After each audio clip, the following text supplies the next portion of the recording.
In the land where oil meets blood, one man turned silence into a weapon. They called him X-20. They should have called him Death.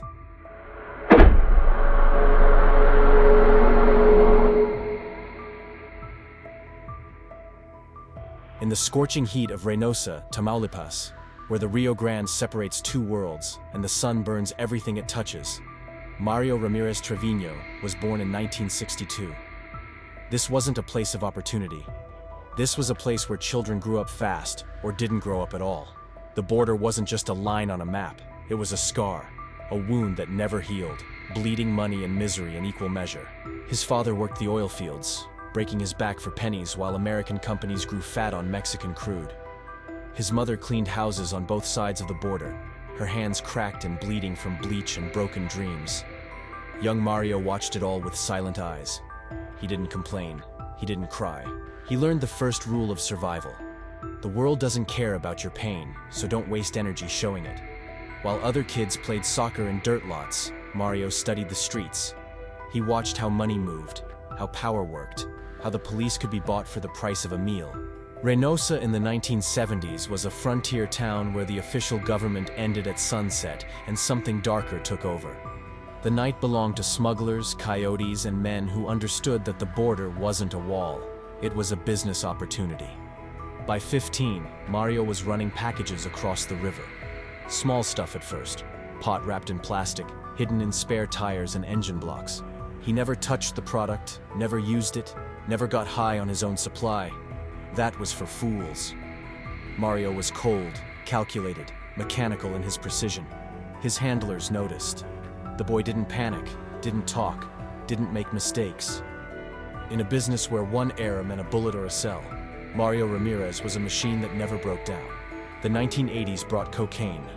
Mountains of powder flowing north from Colombia through Mexico, turning border towns into battlegrounds and counting houses. Fortunes were made overnight.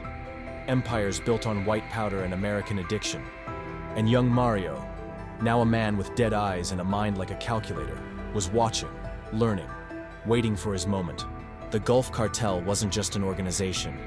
It was an institution older than most politicians, more powerful than most governors, and more ruthless than any army.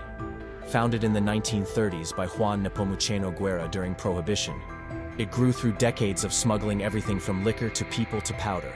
By the time Mario entered the game, the Gulf Cartel controlled Tamaulipas like a shadow government, invisible but absolute.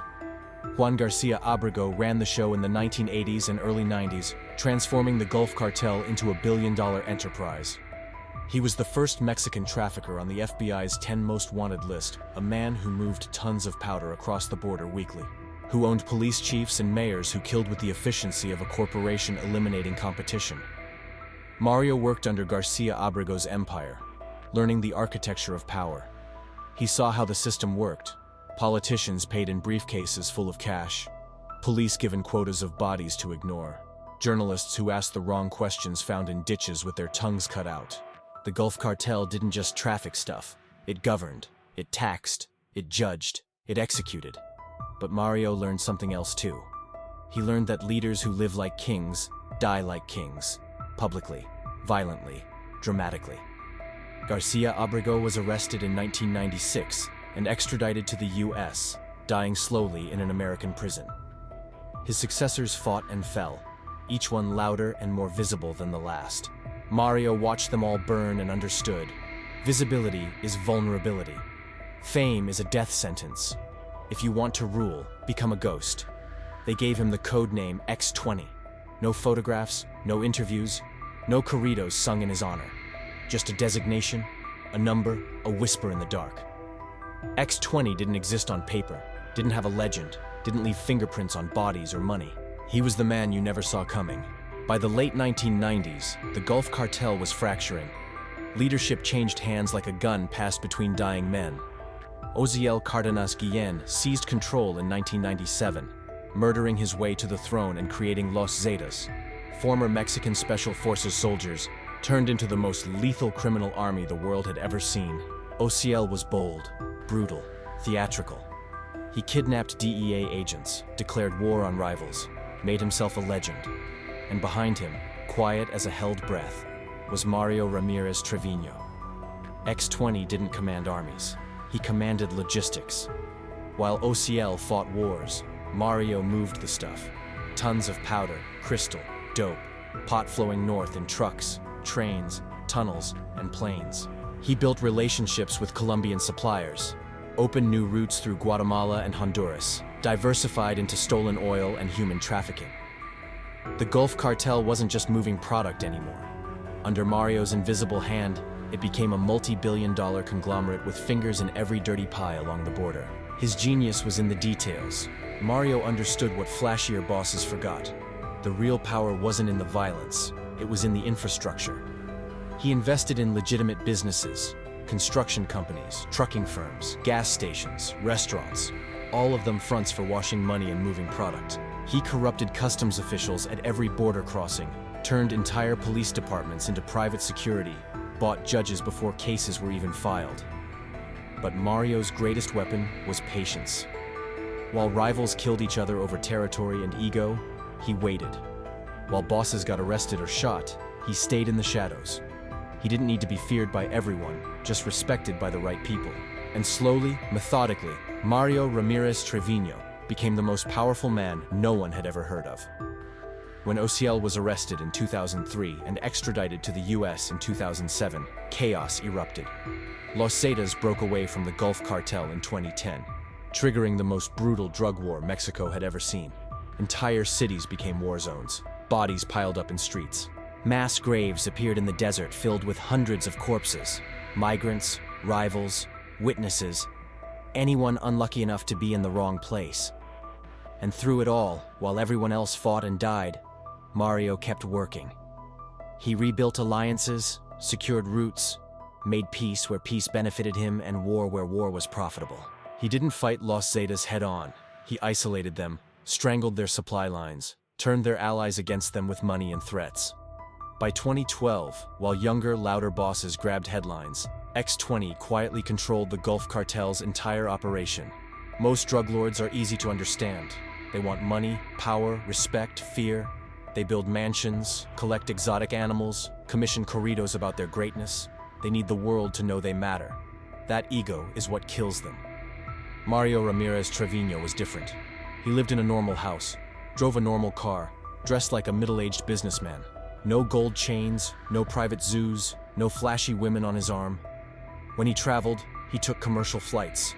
When he met with politicians, he came alone, unarmed, unthreatening. He understood that the most dangerous man in the room is the one nobody notices. His strategy was elegantly simple: make yourself indispensable, not irreplaceable. He built a system so efficient, so profitable, so deeply embedded in the legitimate economy that destroying it would destroy entire cities. Thousands of people depended on Gulf Cartel money. Truckers, farmers, shop owners, police, politicians. Mario didn't conquer through fear alone. He conquered through economic gravity. You couldn't attack him without attacking the entire region's economy. He never killed unnecessarily. Every murder served a purpose, sending a message, eliminating a threat, maintaining discipline. When rivals needed to die, they died quietly. No theatrics, no bodies hanging from bridges, no messages carved into corpses. Just gone, disappeared. That absence was more terrifying than any display of violence because it whispered the truth. X-20 could erase you from existence without anyone ever knowing. But Mario also understood loyalty. He paid his people well, treated them fairly, took care of their families when they were arrested or killed. In a business built on betrayal, he created something rare, a network of men who feared disappointing him more than dying for him. That's not built with money alone. That's built with respect, consistency, and the terrifying certainty that Mario always kept his word, whether it was a promise or a threat. To the people of Tamaulipas, X-20 was a paradox. He trafficked the stuff that destroyed lives, commanded the violence that terrorized cities, corrupted every institution meant to protect them. But he also funded schools, fixed roads, provided jobs when the government abandoned entire towns. During floods and storms, when official aid never arrived, Gulf Cartel trucks appeared with food, water, medicine. No cameras, no credit claimed, just help when it was needed. This was Mario's most dangerous weapon. He didn't just rule through fear or money. He ruled through necessity. He made himself the answer to every problem the government couldn't or wouldn't solve. And once a population depends on you for survival, you don't need soldiers to control them. They control themselves. The break between the Gulf Cartel and Los Zetas in 2010 wasn't just a business dispute. It was an apocalypse. Los Zetas, trained as elite soldiers, turned their military skills toward total warfare. They didn't just kill rivals. They massacred entire bars, burned buses full of people, kidnapped and murdered migrants by the hundreds. The San Fernando massacres in 2010 and 2011 shocked the world. 72 migrants slaughtered in one location, 193 bodies in mass graves nearby. The Gulf Cartel, under Mario's guidance, fought back not with equal brutality, but with strategic precision. They allied with Sinaloa cartel factions, turned local police and military against the Zetas, used intelligence gathering to target Zeta leadership. While Zetas made headlines with spectacular violence, the Gulf Cartel quietly dismantled their infrastructure, strangled their supply routes, turned their allies. But the war also revealed something about Mario. He was willing to burn his own kingdom to ashes rather than surrender it. Cities like Reynosa, Matamoros, and Nuevo Laredo became hellscapes. Shootouts lasted for hours, grenades exploded in public squares, armored vehicles rumbled through streets. Thousands died, tens of thousands fled. Entire neighborhoods emptied out as residents abandoned homes and businesses, running for their lives. The Mexican government, pressured by the United States, launched military operations across Tamaulipas. Soldiers patrolled the streets, checkpoints multiplied, arrests increased. But the violence didn't stop. It couldn't stop. Because by then, the drug war had become something bigger than any cartel or boss. It had become the economy itself. Every police officer, every soldier, every politician was either on someone's payroll or dead. The choice was that simple. Mario navigated this chaos like a shark in bloody water. He diversified beyond just trafficking stuff. The Gulf Cartel began stealing oil directly from Pemex pipelines, thousands of barrels daily, sold to black market refineries or smuggled into Texas. They controlled the ports, taxed every container ship, extorted every business. Protection money, kidnapping ransoms, drug sales, oil theft, human smuggling. The Gulf Cartel became a criminal conglomerate, generating billions annually.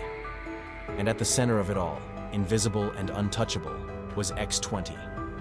No photographs existed of him in cartel contexts. No recorded phone calls captured his voice. Informants knew his codename but couldn't identify him in a room. He was everywhere and nowhere, a ghost commanding an army of ghosts. The United States had been watching the Gulf Cartel for decades, but Mario Ramírez Treviño presented a unique problem. Unlike flashy bosses who made easy targets, X-20 was invisible. DEA couldn't find him, NSA couldn't track him, and informants couldn't identify him. He moved money through so many layers of legitimate business that proving anything required unraveling the entire regional economy. But the Americans were patient too. They built their case slowly, following money instead of bodies, tracking shipments instead of bosses. They infiltrated the organization with informants, turned arrested members, intercepted communications. The noose tightened, inch by inch, year by year. The U.S. Treasury Department designated Mario a kingpin under the Foreign Narcotics Kingpin Designation Act in 2013, freezing any assets they could find and prohibiting Americans from doing business with him. But Mario had expected this. His money was already spread across dozens of countries, hundreds of companies, thousands of accounts. Freezing a few million meant nothing when you controlled billions. What Mario didn't expect was the betrayal from within. In a business built on fear and money, loyalty only lasts until a better offer arrives. And the Americans made better offers. Witness protection, reduced sentences, new identities, safety for families. One by one, people inside the Gulf Cartel started talking. Not everyone, not even most, but enough. The Mexican government, eager to show results to their American patrons, intensified operations. Special forces units hunted high-value targets. Intelligence gathering improved.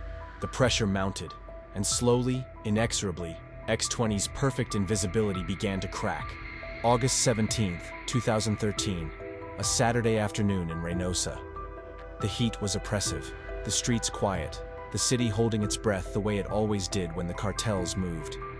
Mexican Marines, acting on intelligence provided by American agencies, surrounded a modest house in a middle-class neighborhood. No compound, no fortress, no armed guards. Just a normal house on a normal street. Inside was Mario Ramírez Treviño, the man called X-20, the ghost who ruled the Gulf. He didn't fight. He didn't run. He didn't reach for a weapon. When the Marines burst through the door, he simply raised his hands and said nothing. After decades of evading capture, after building one of the most powerful criminal organizations in the Western Hemisphere, after making himself invisible to the world, Mario was finally visible. The arrest was almost anticlimactic. No dramatic shootout, no tunnel escape, no last stand.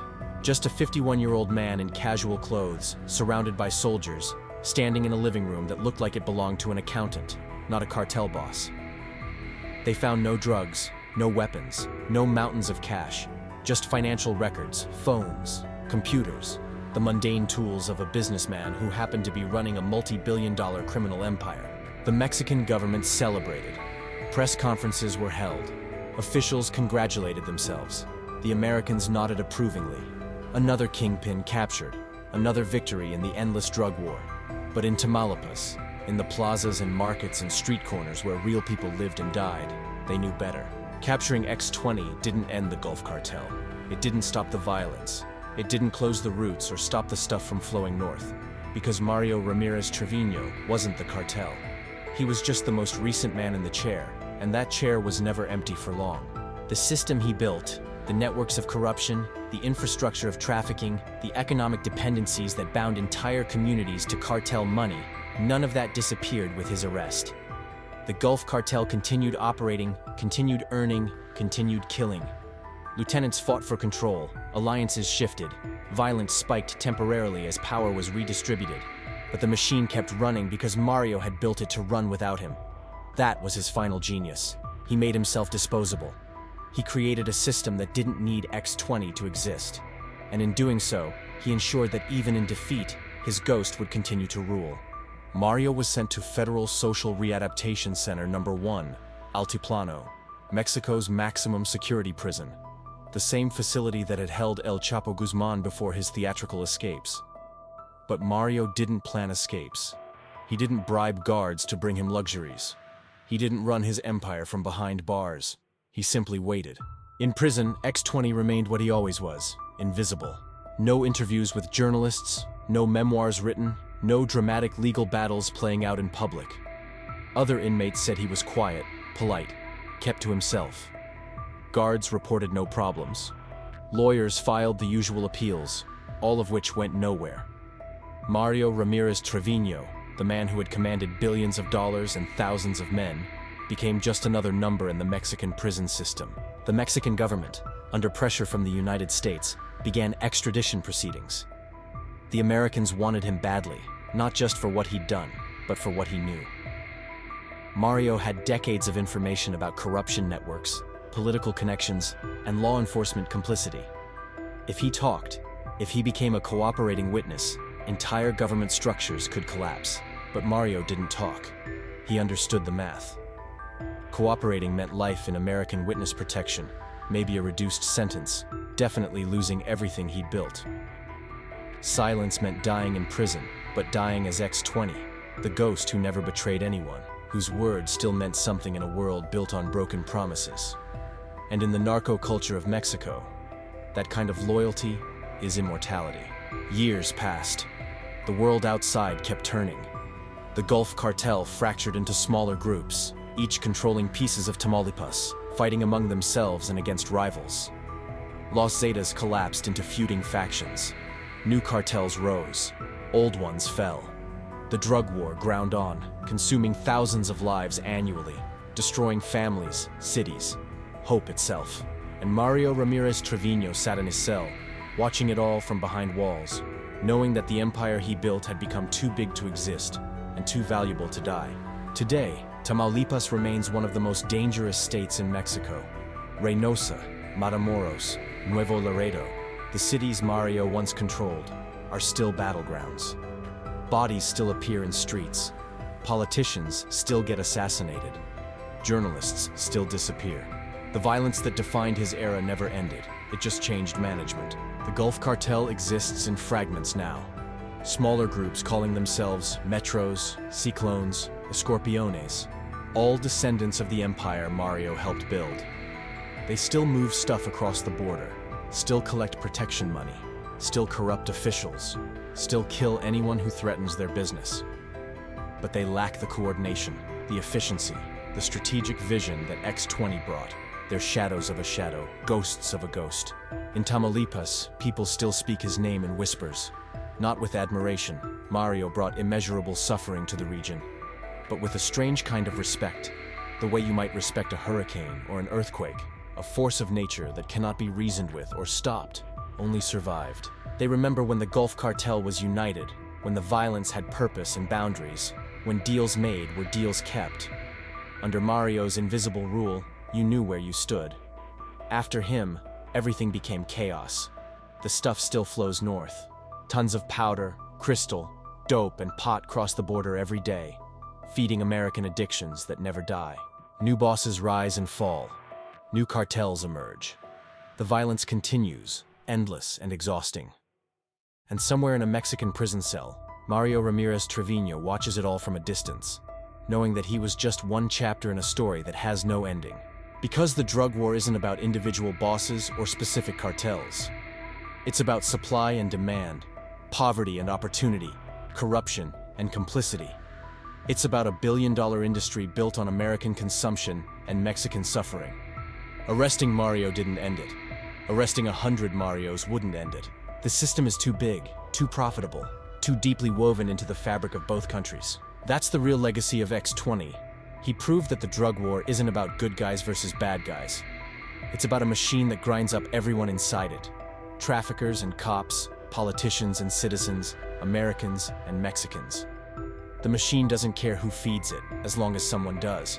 And there will always be someone willing to feed it, because the alternative is invisibility, poverty, powerlessness. Mario Ramírez Treviño chose to matter. He chose to be someone instead of no one. The cost was paid in blood, other people's blood mostly, which is how men like him calculate costs. He built an empire, ruled an underworld, commanded respect and fear in equal measure. And when it all came crashing down, he faced it the same way he faced everything, silently, without complaint, without regret. If you study Mario Ramírez Treviño's life, you learn uncomfortable truths about power, crime, and human nature. You learn that the most dangerous men aren't the loudest or the most violent.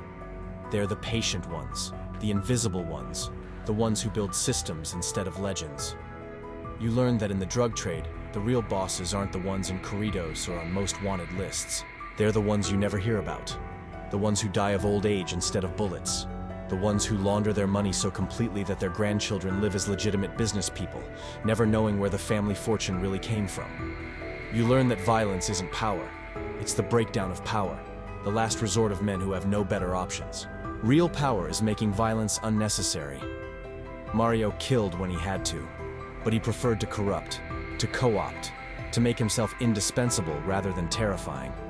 That's why he lasted decades while flashier bosses burned out in years. You learn that the drug war is a lie. Not because drugs aren't bad, they destroy lives, families, communities. But because the war isn't designed to be won, it's designed to continue. Too many people profit from it. Cartels, obviously, but also police who seize assets. Politicians who get elected promising crackdowns. American defense contractors who sell weapons to Mexico, private prisons that fill beds with non-violent offenders. Banks that launder billions and pay tiny fines. Mario understood this better than most. He knew he wasn't fighting a war. He was participating in a business. The stuff moved north, the money moved south, and everyone involved got rich. The violence was just overhead, the cost of doing business in an illegal industry. If drugs were legalized tomorrow, Mario would have found another product. Oil, people, guns. Demand creates supply, always. You learn that poverty isn't just about lacking money, it's about lacking options. Mario grew up in a place where the only choices were crushing labor for nothing or crime for something. He made a rational decision based on his circumstances. Yes, he hurt people. Yes, he destroyed lives. But he also provided for his family, created jobs, funded schools, built infrastructure the government ignored. In a broken system, he became an alternative government. That's not noble, but it's not simple evil either. It's the moral complexity of survival in places where morality is a luxury no one can afford. Most importantly, you learn that individuals don't matter in systems. The Gulf Cartel existed before Mario and continues after him. The drug trade existed before the cartels and will exist after them. Arresting bosses, killing kingpins, militarizing borders, none of it addresses the fundamental equation. As long as Americans want stuff and Mexicans need money, the border will be a war zone, and men like Mario will rise to profit from it. X20's final lesson is this: we built the monster, and we keep feeding it. Every line of powder snorted in an American nightclub funds cartels. Every politician who takes cartel money enables it. Every user who says it's just recreational ignores the bodies piled between production and consumption. Every government official who pretends the drug war can be won perpetuates the lie that allows it to continue. Mario Ramírez Treviño didn't create this system. He just learned to navigate it better than most. He became a ghost because visibility meant death, and death meant someone else would take his place. So he lived in shadows, built an empire of shadows, and when he finally fell, the shadows remained. Most men fear becoming invisible. Mario Ramírez Treviño feared being seen. He built an empire from silence, ruled through absence, and taught the world that the most dangerous man in the room is the one you never noticed was there.